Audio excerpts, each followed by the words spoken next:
পারেন। এরপরে আদনান সাইদ আপনি জানতে চেয়েছেন প্রস্রাবের পর কি পর্যাপ্ত পানি ব্যবহার করলেই হবে নাকি টিস্যু বা কুলুক ব্যবহার করা লাগবে?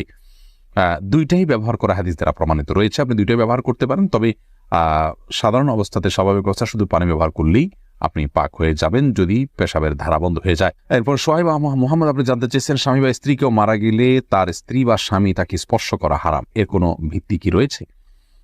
ভাই সোহাইব, এর ভিত্তি আছে। আর ভিত্তিটা হলো হানাফি মাযহাব অনুযায়ী উলামায়ে আহনাফ তাদের দৃষ্টিভঙ্গি হলো যে মৃত্যুর সঙ্গে সঙ্গে স্বামী স্ত্রীর মধ্যে আর বৈবাহিক সম্পর্ক থাকে না। তারা মনে করেন যে বৈবাহিক সম্পর্কের এন্ডিং হয়ে যায় মৃত্যুর মাধ্যমে।